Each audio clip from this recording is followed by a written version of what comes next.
Welcome back to another dark confession from the Fallout Wasteland, where the truth is always worse than the legend. Today we are diving into the second half of the story everyone forgot, the year 2078, when Vault dwellers discovered that escaping the bombs only meant experiencing slower, more intimate forms of extinction. While Sarah Chen documented humanity's death through radio static at Lost Hills, I watched my 12-year-old son's bones break and reform as the forced evolutionary virus rewrote his DNA in sealed chambers 73 feet from children who had been told they were already dead. I signed the consent forms. I pressed my hand against the glass while he begged me to make it stop. And I learned that the real apocalypse was not the bombs. It was the year that came after, when we discovered that every vault was a different experiment in human cruelty, and survival meant choosing which part of your soul to sacrifice first. And if you genuinely enjoy this kind of dark storytelling, consider subscribing and liking the channel, but only if you like the content. This entire script is narrated from the first-person perspective of a character from the Fallout universe. Their identity remains hidden throughout the story. After you have heard everything, try to guess which character is speaking in the comments below. The first person to guess correctly will have their comment pinned. They do not tell you what 12-year-old screams sound like when his bones start breaking and reforming.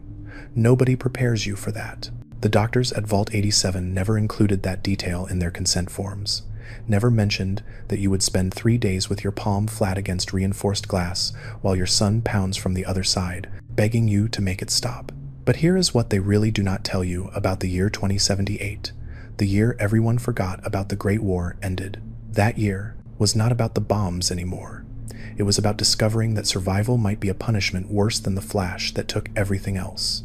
I was Peter Stevens, Maintenance Technician 3rd Class, Vault 87, Washington, D.C. I am telling you this because someone needs to know what really happened in the darkness after the darkness. Everyone remembers October 23rd, 2077, the day the world burned. But nobody talks about the 365 days that followed, when the survivors realized the nightmare had only just begun. What Sarah Chen documented at Lost Hills was half the story. She heard humanity die through radio static. I watched it transform into something that should not exist, one mutation at a time, starting with my own flesh and blood. January 15th, 2078. That is when I heard the children, not the screams from the evolutionary experimentation program chambers. Those had become background noise by then. No, these were different. Laughter, actual laughter, echoing through the ventilation system from somewhere beyond Vault 87's walls. I thought I was losing my mind. The overseer said I was stressed, that grief makes you hear things. He prescribed me pills. I never took them, because 3 weeks earlier, on December 27th, Dr. Wayne Merrick had walked into our quarters and told me my son Jason needed to participate in important research. For the good of humanity's future, he said. To help us adapt to the new world, he said. My wife had died 6 months prior from the disease they refused to name, and I was alone with a 12-year-old boy who still asked if his mother was coming back. I signed the forms. God help me, I signed them. They promised it was safe, that Jason would help secure our species' survival in the post-nuclear environment. What they did not promise, what they carefully avoided mentioning, was that I would never recognize my son again. The transformation started on January 3rd, 2078. Day 1, they injected him with something they called Batch 11-111, Forced Evolutionary Virus, FEV. Even saying those letters out loud felt wrong, like naming a demon gives it power. For the first 48 hours, nothing visible changed. Jason complained of headaches, muscle aches. I watched through the observation glass while he read comic books Dr. Merrick had given him. I thought maybe, just maybe, this would be okay. Day 3, that is when his bones started breaking. Not from impact, not from force. The FEV rewrote his genetic code from the inside out, forcing his skeleton to reshape itself for combat adaptation. His screams echoed through every corridor in Vault 87. I ran to the observation chamber and pressed my hands against the glass. Jason's face, my beautiful boy's face, was contorted in agony as his spine lengthened, as his femurs cracked and extended, as his ribcage expanded to accommodate growing muscle mass. He saw me through the glass, reached out his 12-year-old hand, palm against mine with a layer of reinforced plexi between us. "Dad," he whispered. "Dad, make it stop. Please make it stop." I could not. I pounded on that glass until my knuckles bled. I begged Dr. Merrick. I threatened him. I offered to take Jason's place in that chamber. Merrick just wrote notes on his clipboard, measuring my son's screams in decibels for his research data. That is when I heard the children again. Through the walls, through the ventilation system, laughter and voices singing songs I did not recognize. Later, I would learn they were 73 feet away in what they had started calling Little Lamplight. 82 children, ages 6 to 16, who had been trapped in cave systems during a field trip when the bombs fell. The vault we were supposed to save them, they had pounded on our Erkendine doors for days in late October, begging to be let in, begging for the adults to help them. The overseer told them they were already dead and sealed the entrance. Those children heard my son screaming through the walls, and I heard them trying to comfort each other, trying to pretend the monster sounds were not real. Day 6. Jason's skin began changing, yellow first, like jaundice, then deepening to a sickly green that seemed to glow under the fluorescent lights. His fingernails fell out, replaced by thicker, harder keratin structures. His hair, my wife's beautiful brown hair that I used to brush before bed, started falling out in clumps. But the worst part was not the physical transformation, it was his eyes.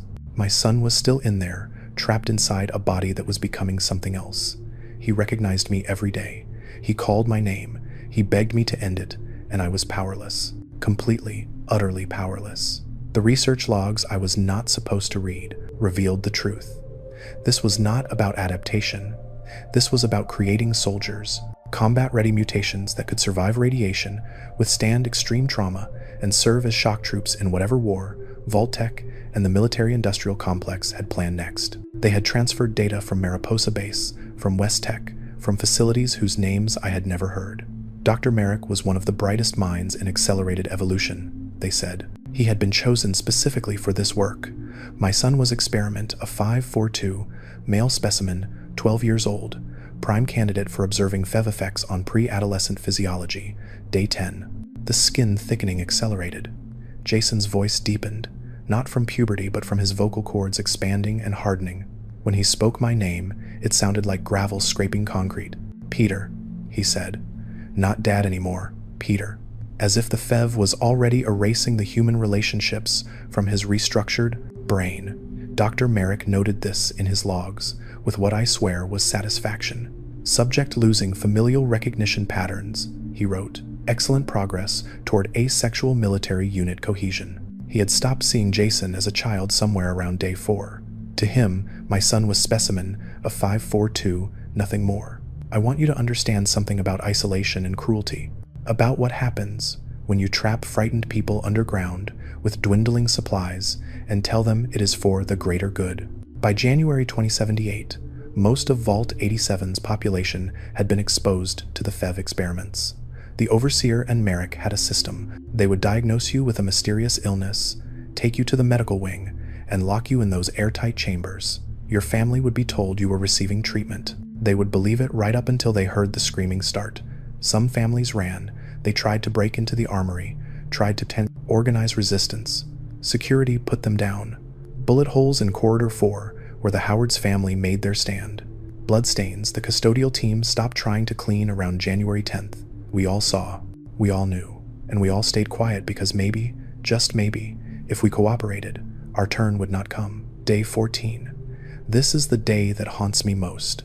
Jason's transformation had reached what Merrick called the terminal phase. The virus had rewritten so much of his neurochemistry that he had entered a state of permanent rage and anxiety. His cognitive functions were deteriorating, basic human reasoning replaced by primal aggression.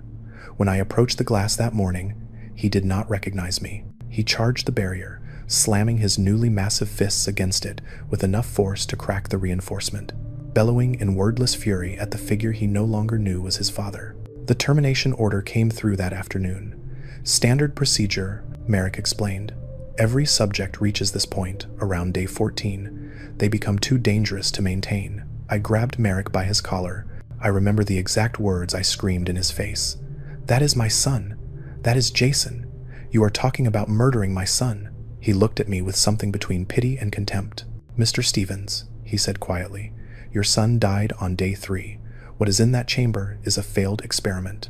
Be grateful he is serving science. They were supposed to terminate Jason on January 17th, but January 16th, something else happened. Something Dr. Merrick had not predicted in all his brilliant evolutionary calculations.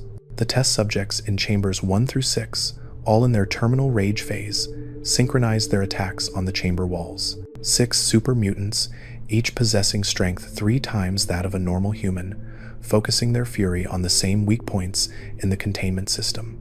At 11:47 p.m., Chamber 3's door buckled. At 11:51 p.m., it failed completely.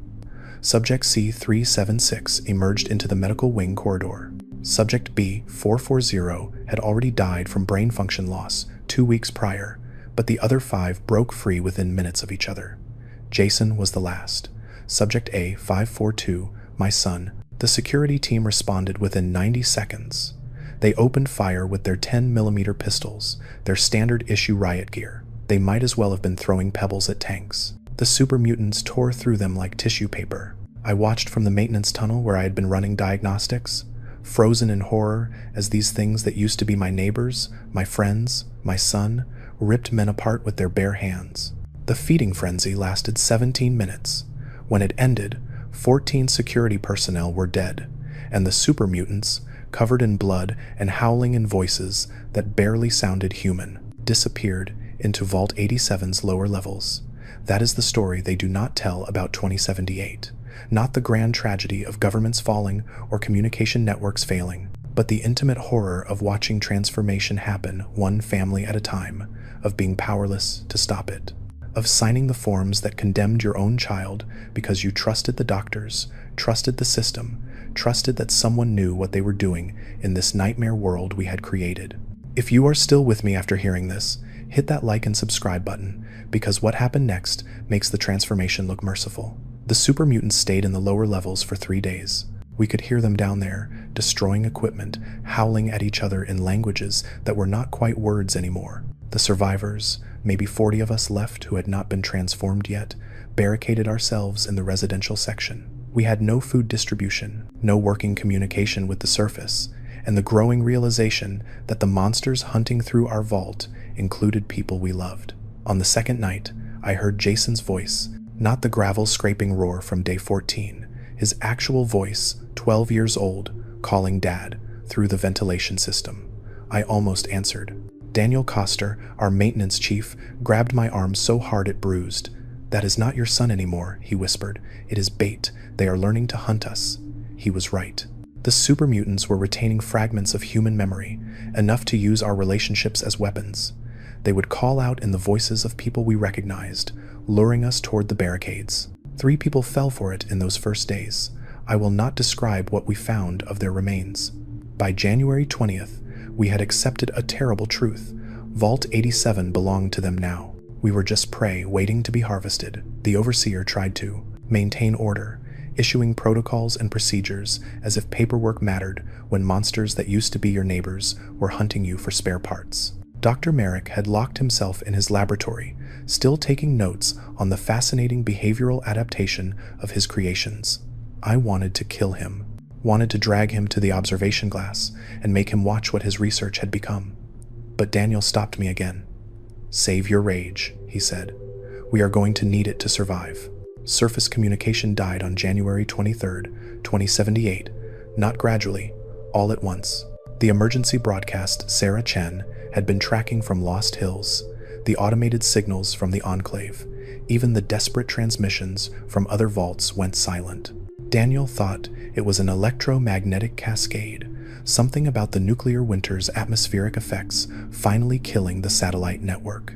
But I think it was something simpler and more cruel. The last people monitoring those signals had finally died, and nobody was left to maintain the lie that rescue was coming. We were alone. Truly, completely alone. The 40 survivors in Vault 87, locked underground with the monsters we had created, waiting for our turn to either transform or be torn apart. That is when the reports started coming through the vault's external sensors. Before Merrick's experiments destroyed most of our monitoring equipment, we had maintained atmospheric readings from the surface. What they showed in late January 2078 was impossible. Precipitation with radioactive contamination levels exceeding 3,000 rads per second. Glowing green snow falling across Washington, D.C. and beyond, beautiful and deadly, accumulating in drifts that would kill you with radiation poisoning before hypothermia had a chance. Daniel pulled me aside to show me the readings. "There is a family out there," he said quietly. The sensors picked up. Movement near the vault entrance 3 hours ago. 4 thermal signatures. They emerged from some kind of shelter, and they are catching the snow in their hands. I watched the thermal readout for 6 hours. Watched those 4 signatures grow weaker. Watched them collapse one by one. Watched them die reaching for something beautiful that was killing them from the inside out. Later, I would learn about Randall Clark, a survivalist who had taken shelter in Zion Canyon, hundreds of miles away. He wrote about watching the same thing through his rifle scope. A family of 4 emerging from their shelter after months of hiding, so desperate for hope that they caught the glowing snowflakes on their tongues like children experiencing their first winter. They were dead within 6 hours.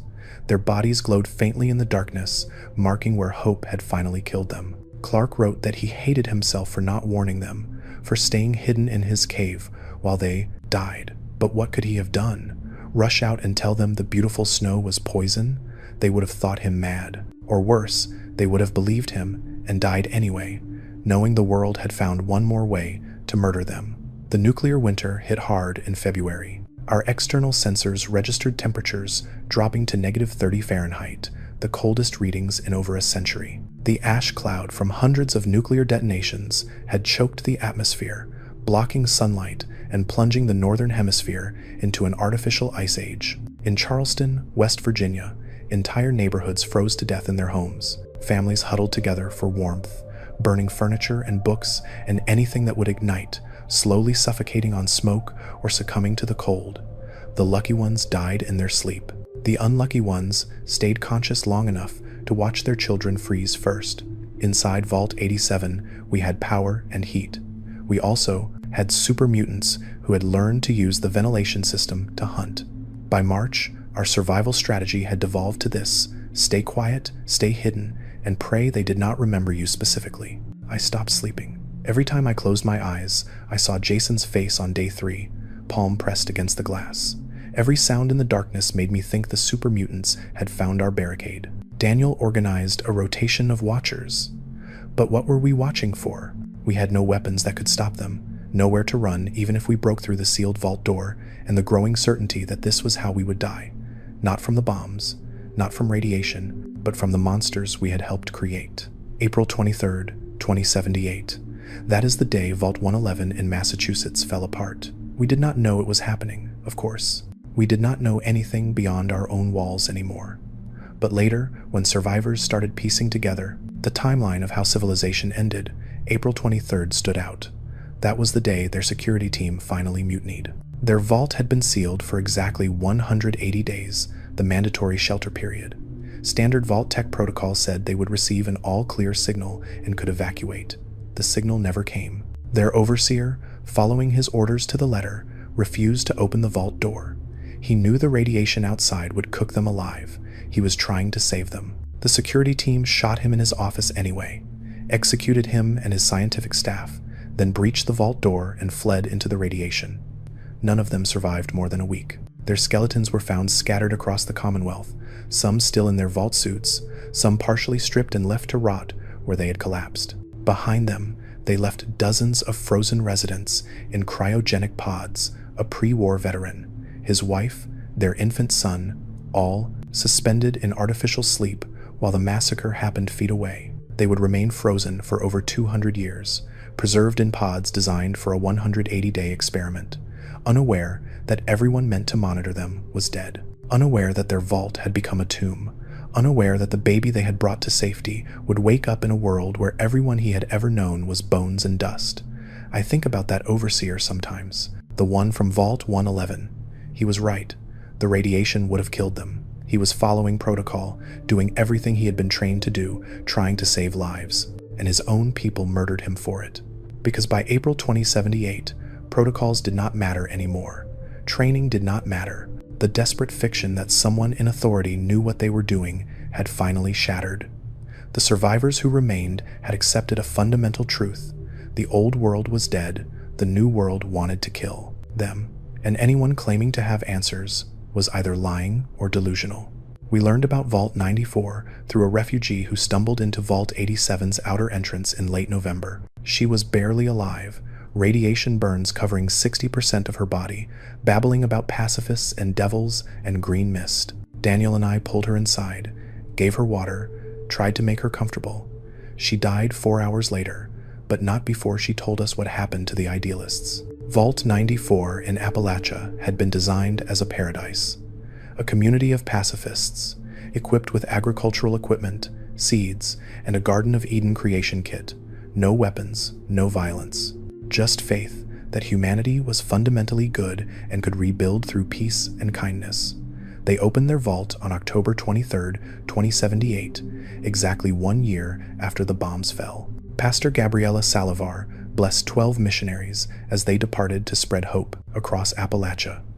She sent them out with nothing but vault suits, seed packets, and absolute conviction that the Wasteland would welcome their message of renewal. Within weeks, their bodies were scattered across Appalachia like roadside markers. One impaled on a spike at Sunny Top ski lanes, positioned so his frozen scream faced the sunrise. Another stuffed into an outhouse at Prickett's Fort, left to decompose as a joke. A third displayed next to an ice machine in Monongah, surrounded by empty bottles like some twisted art installation. The Pleasant Valley Raiders had turned the pacifists into decorations, into warnings, into proof that kindness was weakness and mercy meant extinction. The Raiders did not stop with the missionaries. In November, they breached Vault 94 itself, massacred the remaining residents. Then, in their arrogance and ignorance, they tampered with the GEC device, thought it was some kind of mind control machine, shot it with a minigun until the fusion generator went critical. The resulting explosion registered as a level 6 nuclear event, radiation surge of 7,800 rads per second, 5.5 kilometer blast radius. The entire region transformed into what survivors started calling the mire, thick radioactive fog pouring from the vault entrance, vegetation mutating into hostile, carnivorous variants, the land itself becoming a predator. The refugee who told us this was named Maria. She had been visiting relatives in Vault 94 when the Raiders attacked, escaped through a maintenance tunnel while the shooting started, ran through the radioactive mist as it poured from the breached vault. She showed us her burns, showed us where her skin had started growing strange crystalline structures from FEV exposure in the fog. They were good people, she whispered. They just wanted to help. They thought faith and kindness would be enough. Then she asked the question that haunted me. What kind of world did we make where being good means you die first? May 2078 brought the psychological breaking point, not just for us in Vault 87, but across the entire Wasteland. The survivors who had held on to hope for 8 months, who had rationed food and maintained routines and told themselves rescue was coming, finally understood the truth. There would be no rescue, no military airlift, no government restoration, no return to normal. This was normal now. This was forever. The suicide rate spiked that spring, entire families choosing to end it together rather than face another day of slow starvation, radiation sickness, and the constant fear of raiders or automated defenses or things like my son hunting in the darkness. In Vault 87, we numbered 23 survivors by June, down from 40 in January. The super mutants had taken some, suicide had taken others. Disease, accidents, and simple despair claimed the rest. We had stopped maintaining the fiction of vault life. No more scheduled meals in the cafeteria that was now a super mutant feeding ground. No more community meetings to discuss problems we could not solve. We just survived, hour by hour, hidden in the residential section with our barricades getting weaker and our supplies running lower, and the knowledge that eventually we would run out of both. That is when the super mutants changed tactics. They stopped hunting us like prey and started capturing us like resources. The first raid happened on June 12th. 4 super mutants, working together with disturbing coordination, breached our barricade and grabbed 2 people, not killing them, dragging them toward the medical wing where the FEV chambers still functioned. We heard the screaming start 3 hours later, heard 2 more voices join the hunting calls in the ventilation system. The super mutants were breeding, creating more of their kind because some fragment of human instinct told them their species needed to propagate. I realized then what we had created. Not just monsters, not just failed experiments, but a new form of life that wanted to preserve itself, that would kidnap and transform humans for 200 years in a desperate bid to avoid extinction. My son Jason was out there somewhere in those tunnels, part of this new society, carrying scraps of memory about a father who had signed the forms that damned him. And I was still here, alive when I should have died with my wife, watching the world discover new ways to punish survival. If this story has kept you listening this far, and you want more of these dark confessions from the Wasteland, hit that like button. It really motivates me to create similar Fallout lores, because what I am about to tell you next explains why 2078 was the year humanity did not just die. It was the year we fractured into 1,000 pieces, each one convinced they were the last people alive on Earth. Daniel Koster broke on July 3rd, 2078. I found him in the generator room, standing too close to the exposed electrical terminals, staring at the quick death they offered. His wife Mercia had been one of the first taken for the experiments back in October 2077, diagnosed with a disease they never identified. He had known for 9 months that Dr. Merrick had transformed her into one of the things hunting us. Known and somehow kept functioning, kept leading our maintenance efforts, kept pretending purpose mattered. But that morning, he had heard her voice through the vents, not the hunting calls, her actual voice, singing the lullaby she used to hum while working, some fragment of memory the Fev had not destroyed, surfacing in whatever passed for dreams in a super mutant's mind. I pulled him back from those terminals, held him while he sobbed into my shoulder, this man who had saved my life a dozen times, who had kept us alive through sheer stubborn competence. "I cannot do this anymore, Peter," he whispered. "I hear her every night. She is still in there, trapped inside that thing, and I cannot save her. I could not save her then, and I cannot save her now, and what is the point of any of this?" I had no answer. What do you say to a man whose wife has been turned into a monster? What comfort exists in a world where love becomes a weapon and memory becomes torture? I held him and said nothing, because sometimes silence is the only honest response to grief that has no end. By August 2078, the electromagnetic cascade that Sarah Chen documented at Lost Hills finally killed the last fragment of hope in the Wasteland. The satellite network collapsed completely. Every automated signal, every emergency broadcast, every distant voice that had convinced survivors they were not alone went silent. Simultaneously, across the Prussian entire continent, the radio spectrum went from static and scattered transmissions to absolute nothing, perfect, crushing silence. Chen documented the technical aspects, the failure cascade of systems designed to survive nuclear war, finally succumbing to atmospheric degradation and lack of maintenance. But she could not document what that silence did to the 8 million survivors scattered across America. Imagine you have been listening to a voice on the radio for months. Maybe it is automated, maybe it is another survivor, but it is there. Proof that you are not the last person alive. Proof that someone, somewhere, is still trying. And then one day, mid-sentence, it cuts off forever. That silence destroyed more communities than the bombs ever did. People who had been holding together, maintaining routines, rationing supplies in preparation for the rescue that would never come, finally understood they were truly alone. The mass suicides that followed the cascade made May's numbers look like statistical noise. Entire survivor camps, dozens of people, choosing synchronized death rather than face the void. In Vault 87, we did not have radio anymore. The super mutants had destroyed our communications equipment months ago, but we felt it anyway. The change in atmosphere, the sense that something fundamental had shifted in the world above us. On August 15th, our external sensors picked up movement near the vault entrance. A lone figure, standing in the radioactive wind, screaming at the sealed door, screaming for someone to answer, screaming that they could not be alone, that someone had to still be alive, that the silence could not be real. We watched on thermal imaging as they collapsed after an hour, watched them die within sight of a vault full of survivors who could not answer even if we wanted to. The door was sealed from the inside by super mutants who had learned that keeping humans trapped made hunting easier. The Enclave on their oil rig continued their broadcasts for another week after the cascade. We learned this later, from survivors who had made it to the coast and could still pick up the transmission.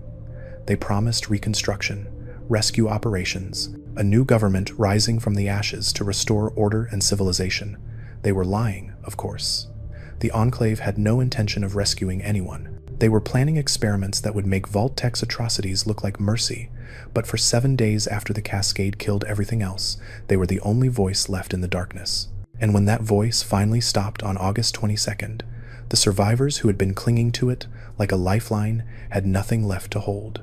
I think about the psychology of abandonment, about what happens to the human mind when it realizes that every authority figure, every protector, every system designed to keep you safe has either died or betrayed you. The people who survived the bombs expected trauma, expected radiation and starvation and violence, but they did not expect the institutions to simply vanish. No government, no military, no rescue services. No adults in the room who knew what they were doing. Just millions of terrified survivors scattered across a dead continent, each one making their own decisions about what survival meant and what they were willing to do to achieve it. That is when the warlords emerged. The raider gangs, the cannibal tribes who had discovered that in a world without livestock or crops, the easiest source of protein was each other. By summer 2078, organized resistance movements had completely collapsed, replaced by brutal hierarchies based on who had the most guns, the least conscience, and the strongest stomach for what needed to be done. The Pleasant Valley Raiders who had massacred Vault 94's pacifists were not an anomaly. They were the model. Cruelty became currency because mercy meant dying, and anyone weak enough to show compassion was weak enough to be exploited. In Vault 87, we became scavengers in our own home. The super mutants controlled most of the vault, but they did not understand technology beyond its use as a weapon. They had destroyed or ignored stockpiles of supplies that we desperately needed. So we developed a system. Quick raids into abandoned sections while the super mutants slept. If they slept, grab what we could carry. Retreat before they noticed. We lost people every raid. Sometimes to direct confrontation. Sometimes they just did not come back, and we would hear new voices calling through the vents the next night. September 12th. We lost Jennifer Torres on a supply run. She was 19 years old, daughter of our former cafeteria manager, and she volunteered to retrieve medical supplies from the clinic. We gave her 15 minutes. She did not return. 6 hours later, I heard her voice from the ventilation system, but it was not calling for help.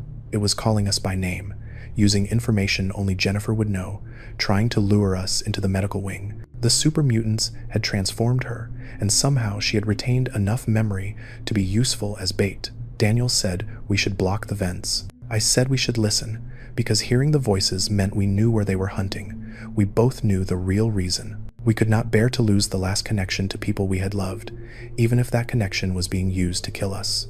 October 23rd, 2078 marked 1 year since the bombs fell. We did not celebrate, did not acknowledge it.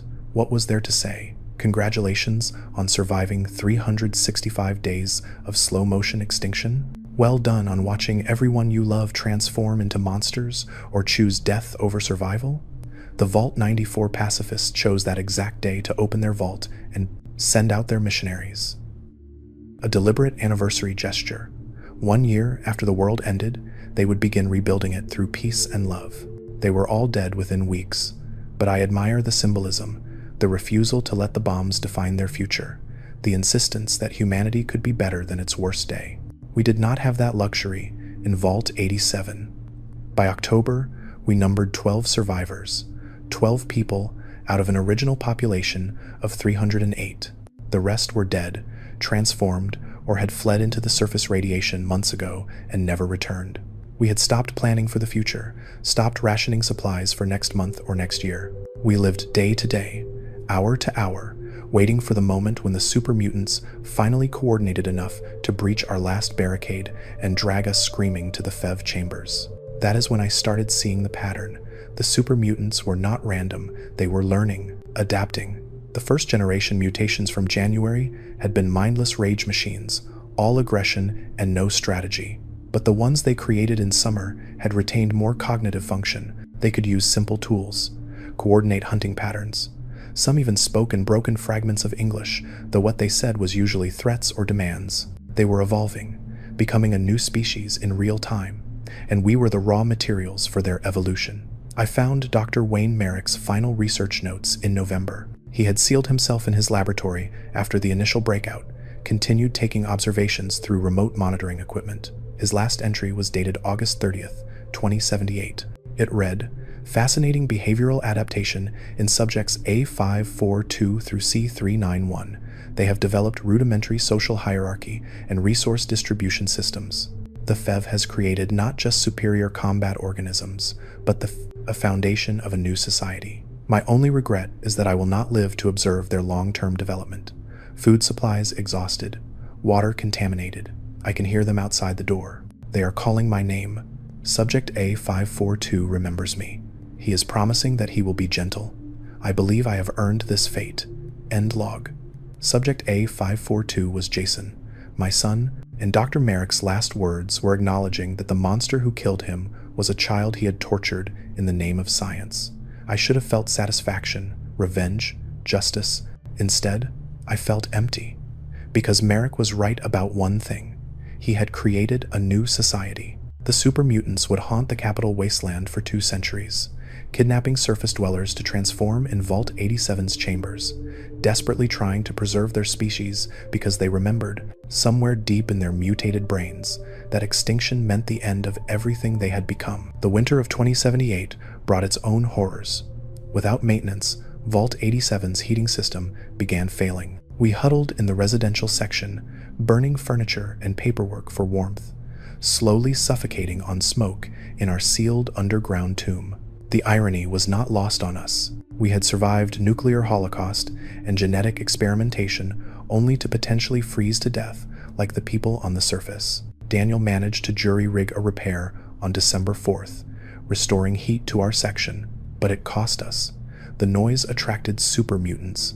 They breached our barricade at 3 a.m., killed 4 people before we drove them back with improvised weapons and desperation. That left 8 of us, 8 survivors out of 308. We knew the mathematics. Even if we stopped losing people, even if we held this position indefinitely, we were already extinct. No children, no future, no possibility of rebuilding. We were the last generation of Vault-87's original inhabitants, and when we died, the super mutants would own it completely. Sometimes I think that is the real story of 2078. Not the grand collapse of civilization, but the intimate arithmetic of extinction. The moment when communities count their numbers and realize there are not enough left to matter. On December 20th, something changed. The super mutant hunting calls stopped. For 3 days, we heard nothing from the tunnels. No voices, no movement, no attacks. We did not trust it, did not venture out. But on the 4th day, Daniel and I risked a reconnaissance mission to the medical wing. What we found there explained everything. The super mutants had left. All of them. The FEV chambers still functioned, but the vault was empty except for us. They had taken everything they could carry, every piece of equipment that seemed valuable, and disappeared into the tunnels that connected to Little Lamplight's cave system. We found Jason's room, or what had been Jason's room before the transformation. The super mutants had been using it as some kind of shrine, drawings on the walls, crude symbols, and in the center, carefully preserved, was Jason's comic book collection, the ones Dr. Merrick had given him. Someone had been protecting them, reading them, maybe, remembering what it felt like to be 12 years old and human and alive. I took one comic, left the rest. If my son's ghost was haunting this place, if some fragment of him existed in the super mutant he had become, he deserved to keep something from the before times. That is when I understood what 2078 really was. It was not just the year after the Great War. It was the year humanity fractured. The year we stopped being one species with a shared future and became 1,000 isolated fragments, each one adapting to survival in whatever way they could. Some became super mutants, some became raiders, some became children of the atom, worshipping radiation as divine. Some stayed human, but lost their humanity. And some, like us, just endured, kept breathing, kept surviving. Not because we had hope or purpose, but because stopping felt like giving the bombs a victory they did not deserve. The year ended not with celebration but with silence. The silence of radio frequencies that would never broadcast again. The silence of government agencies that would never respond. The silence of 8 survivors in Vault 87, surrounded by evidence of our own extinction, wondering if we would survive to see 2079, and more importantly, wondering if we even wanted to. January 1st, 2079 arrived without ceremony. We did not mark it, did not acknowledge we had survived another year. What would be the point? The calendar was a remnant from a world where dates mattered, where New Year's meant fresh starts and renewed hope. In our reality, it was just another day of rationing depleted supplies, reinforcing barricades that would not hold, and listening to the silence where voices used to be. But I am writing this now, decades later, because someone needs to understand what that forgotten year did to us, how it changed us, how it created the wasteland that would define the next 2 centuries. The 8 of us who remained in Vault 87 made a decision in early January 2079. We would leave, not together, that would attract too much attention, but one by one, slipping through the little lamplight connection into the cave systems, then up to the surface. We would take our chances with the radiation and the raiders and whatever else the wasteland had become, because staying meant slow death in a tomb that used to be our salvation. Daniel volunteered to go first. He would scout the surface, establish if survival was even possible, then signal back. We gave him a week. He never returned, never signaled. We found his vault suit 2 months later, empty, half buried in radioactive snow near the entrance. Whatever happened to him happened fast enough that he could not even leave a warning. I went second, February 14th, 2079, Valentine's Day, though that meant nothing anymore. I packed light.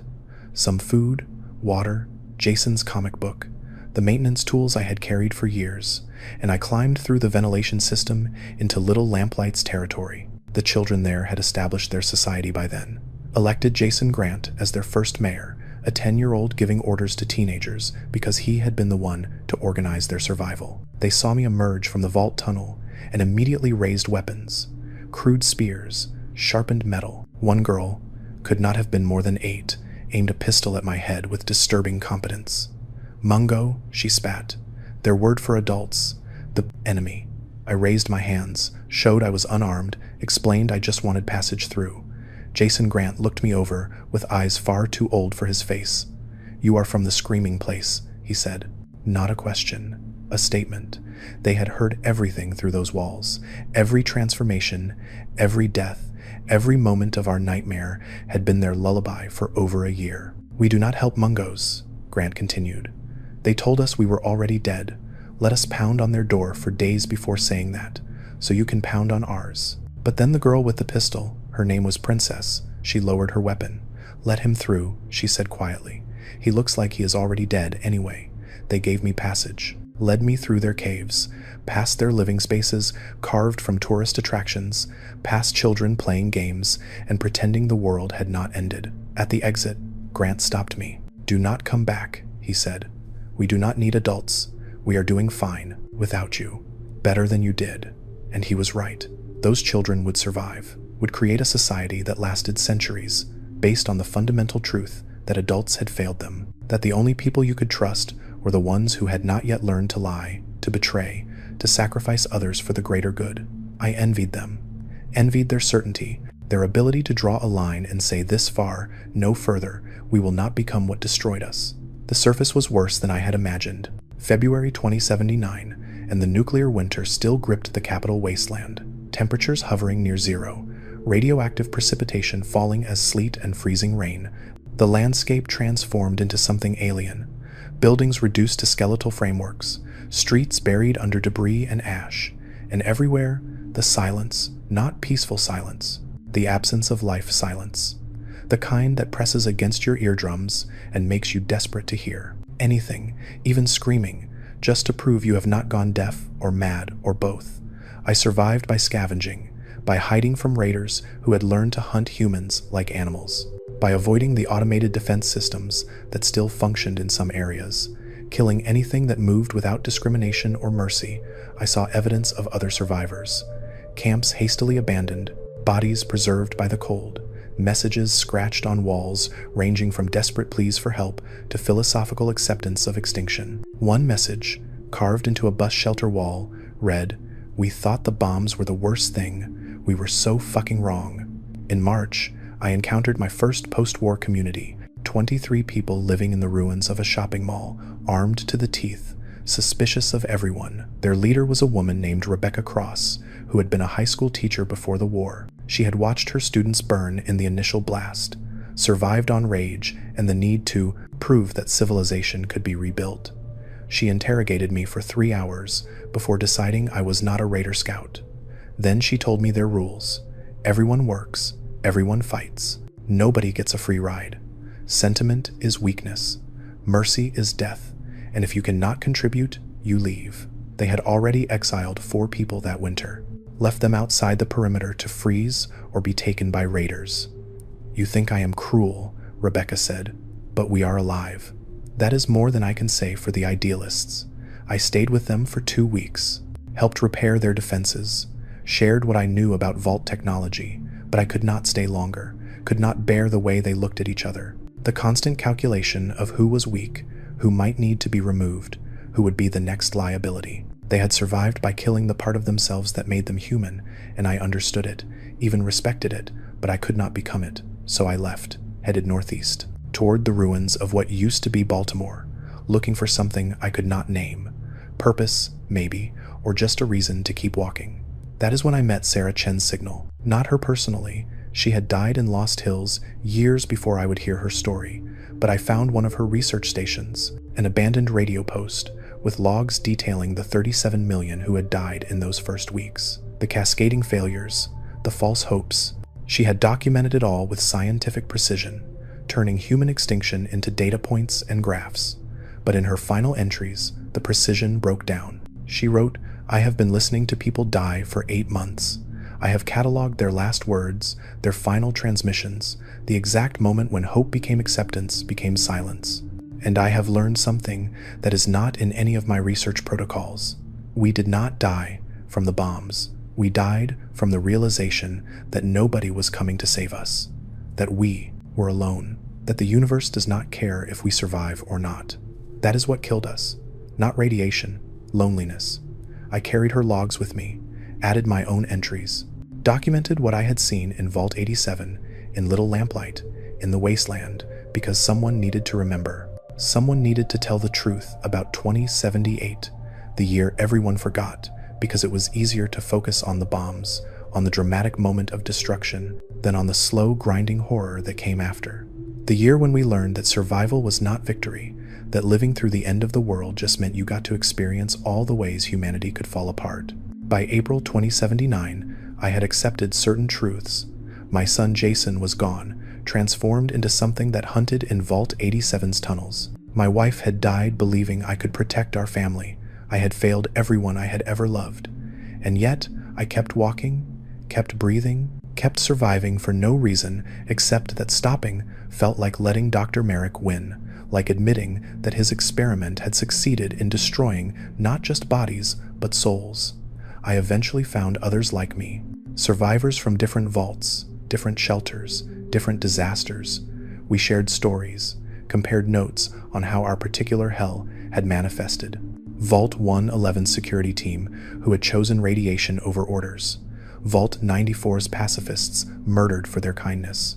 The children of Little Lamplight, who had survived by rejecting adulthood itself. And everywhere, the same pattern. Communities fracturing.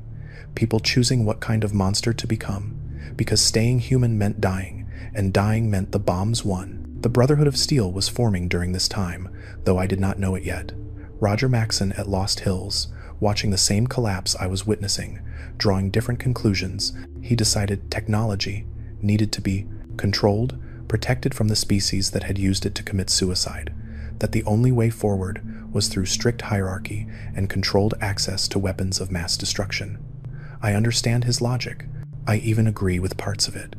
But I also know what he could not see from his bunker, that the technology was not the problem. The problem was us, our capacity for cruelty, our willingness to sacrifice others for abstract goods, our ability to look at a 12-year-old boy and see experimental material instead of a child. I am old now, writing this in 2103, 26 years after I emerged from Vault 87. I have seen the Wasteland stabilize into its new normal, seen communities rise and fall, seen the super mutants spread across the capital Wasteland, still kidnapping humans after all these years, still trying to preserve their species through transformation. Sometimes I wonder if any of them are Jason, if my son still exists somewhere in their collective memory, if he ever thinks about the father who signed the forms that damned him. But mostly I think about 2078, the forgotten year, the year that nobody talks about because it reveals too much about who we really are. We like to imagine the apocalypse as a singular event, a moment when everything changes. The truth is messier. The apocalypse is the father who signs away his son because he trusts authority, the overseer who follows protocol while his vault becomes a charnel house, the pacifist murdered for offering kindness, the child who learns that adults cannot be trusted, the scientist who takes notes while his creations eat him, the survivor who chooses which piece of humanity to sacrifice in exchange for another day of breathing. That is what 2078 taught us, that the bombs did not end the world, we did, every day, through 1,000 small choices and betrayals and moments of cowardice disguised as necessity. The bombs just removed the comfortable lies we had been telling ourselves about civilization and progress and the fundamental goodness of humanity. They stripped away the pretense and showed us what we had always been underneath, and most of us could not bear to look. If this confession meant something to you, leave a like. It is the only way I know you liked the video, because this is not ancient history. This is the foundation of everything that came after. Every raider gang, every mutant tribe, every isolated community choosing cruelty over compassion, every child taught to distrust adults, every survivor who looks at another human and sees competition instead of community. We built this wasteland, not with bombs, with the choices we made in the year everyone forgot, with the moment we decided that survival mattered more than the things that made survival worthwhile. I keep Jason's comic book in a waterproof case. Read it sometimes when the guilt gets too heavy. It is a stupid story about superheroes saving the world, about good triumphing over evil, about the certainty that someone would always come to rescue you if you just held on long enough. Jason believed those stories, right up until the moment they locked him in a chamber and pumped him full of virus, right up until his bones started breaking and his father stood helpless on the other side of the glass. The last time I saw Vault 87, I stood at the sealed entrance and listened, heard voices calling from inside, hunting calls and fragments of memory and the sounds of a new species that didn't ask to be created. My son is in there somewhere, or the thing that used to be my son, still transforming humans into super mutants, still spreading the curse that Dr. Merrick unleashed, still proving that the worst horrors are not the ones that kill you quickly. They are the ones that keep you alive and aware long enough to understand exactly what you have become. That is the truth about 2078, the year humanity did not die, the year we fractured into 1,000 pieces, each one convinced we were the last people alive, each one right in ways that would haunt the wasteland for centuries. The year we learned that survival and victory are not the same thing, that you can live through the apocalypse and still lose everything that mattered. And somewhere in those tunnels beneath Washington, D.C., in the darkness where even radiation fears to tread, Subject A542 is still hunting, still remembering, still calling for a father who can never answer. That is my legacy. That is what I contributed to the new world. One more monster, one more tragedy, one more proof that the bombs did not destroy us. We destroyed ourselves. We just needed the bombs to give us permission.